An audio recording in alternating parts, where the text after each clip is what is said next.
Hi, I'm Ariel Cohen, and I will be presenting on a research study called Accelerating Language Development Through Picture Book Reading by Whitehurst and his colleagues in 1988. To give you a heads up, I will be following a presentation alongside the video, which will get submitted as well. So the background. Before the study began, researchers had figured out that picture book reading is a parent's approach to teaching and exposing language to children. Whether this is an explicit or implicit intention of the adults, this is sort of what they were doing through labeling objects, asking questions, and engaging in joint attention between the child and the book during storybook telling. Another thing is that child-directed speech is a huge component to storybook telling, and this is going to change with child age and linguistic sophistication. So at ages 3 or 4, you might ask, do you think that Kitty will get in trouble? Which engages in the plot and asks a more abstract question to the child. Whereas at age 1, an adult might point to an object and say, what is this? And again, before the study was conducted, the researchers knew that listening to stories was significantly associated with literacy and oral language, which is important. However, they didn't see this exact relationship, and there wasn't precise results that really indicated sort of the connection between storybook reading and language skills. And so, like I sort of touched upon, little empirical evidence was available that showed this causal relationship between early picture book reading and growth in language skills. So how did they conduct this study?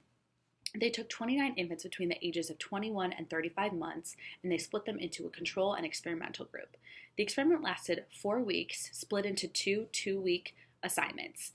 The control parents of those about 15 infants or so, they did not change their storybook telling whatsoever. They continued over 4 weeks the same way they had always done storybook reading with their children.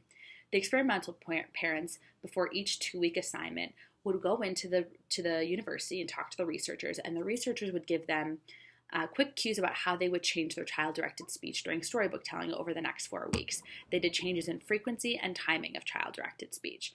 And now all the readings would happen at home for the control and experimental parents. It was in a naturalistic environment. The infants were not moved. They were not taken to the research lab. So they would do audio tape recordings for the reading sessions about 3 to 4 times a week for both the control and experimental parents. And then after that, there would be post-test assessments after 4 weeks. And then even further after that, they would check to see if those results stood the test of time after 9 months.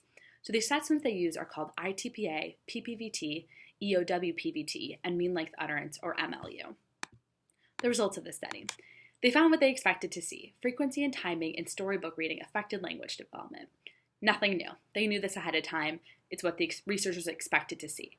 What they didn't expect to see was the specific subcategories beneath language development that actually took a really large turn for those kids in the experimental group. So, the children in the experimental group showed higher levels in repetition, praise, expansion, open-ended questions, and child phrases, and mean length utterance. This is almost half of the subcategories that they tested for. And so I think what they were trying to get at are the specific skills that sort of experience that huge effect of a change in child-directed speech. Furthermore, ITPA predicted that the experimental kids were about 8.5 months ahead than the control kids. And furthermore, the EOWPVT predicted they were 6 months ahead. And this was after only 4 weeks. So these results are really impeccable. This small change over a short period of time already made huge efforts and huge leaps and bounds in language acquisition. At the 9-month follow-up, the experimental group was still 6 months ahead according to both the ITPA and EOWPVT. So again, the results stood the test of time, and they're extremely robust to time, and the children clearly benefited from this change in child-directed speech, alterations of frequency and timing. My reactions to the study. Well, it made me think a lot about this comprehension production paradigm. I've learned about this both in Dr. Norton as well as Dr. Losh's class, and we know at this point in time, especially in the major acquisition phase between 6 months and 6 years, comprehension is far exceeding production. And to me, being a nanny myself, I have worked with children and had always thought of storybook telling as simply a comprehension task. The adult sort of just spitting words constantly at the child who was engaging in the story and engaging in this joint attention, but not actually producing anything. But with the parents that were in the experimental group, with this training and the different input they were giving to the children, they spoke a lot more. They were encouraged to produce oral language. And so we saw a huge change there. And it was surprising for me to see that there was so much production in a task that I thought was mostly comprehension in the first place.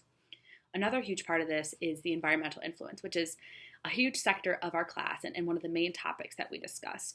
So like I said, input and exposure was changed for the children that were able to advance more so than the control kids. And it just goes to show that this environmental idea of input and exposure really does make a difference. And like I mentioned before, child-directed speech is a huge part of environmental input. So those changes in prosody, as well as the pitch and intonation, frequency, and timing, which they tested here, made a huge difference in acquisition. So again, that human element, that change of speech, really, really changed how language development prevailed in these children. And lastly, parental responsiveness, something we talked about in class.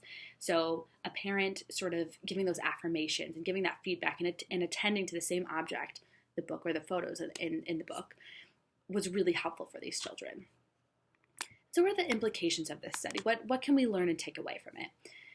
Well, one thing we can do is train our parents. So again, they probably look at this as a fun activity to engage in with their kids, but they're not necessarily thinking about the really, really critical task that it is, which is aiding in language development. So if we're able to talk to parents and have them adapt these different methods that the researchers found, changing that frequency and timing and encouraging those WH and those open-ended questions that encourage the child to speak, we may be able to eliminate the amount of kids that are experiencing language delay as a result of not so great exposure input or less exposure and input to language. Another area we can look at is potential intervention. If we can have interventionalists and different professionals adapt sort of this fun method of using storybook telling with children and have them utilize language that the researchers found was really effective, then maybe we can use this fun idea in our interventions and allow children to more effectively take away the skills we want them to from intervention. And lastly, something the researchers touched upon themselves and something I also noticed after reading is they didn't necessarily look at those cultural, social, and religious and individual differences in storybook reading. So we talked about in class how child-directed speech sort of spans all groups. It looks different than any other speech we would use with a different adult. However, there are still some individual differences that we see across groups, and before we educate parents on how to give the most effective input to their children through reading and through language, it's important to look at those individual differences and make sure that we're appropriately equipping these parents to really increase their children's risk or their ability to develop those language skills. So it's important to sort of analyze those differences and then act upon them and make sure we're educating the right people. So thank you so much for listening, and I hope you enjoy.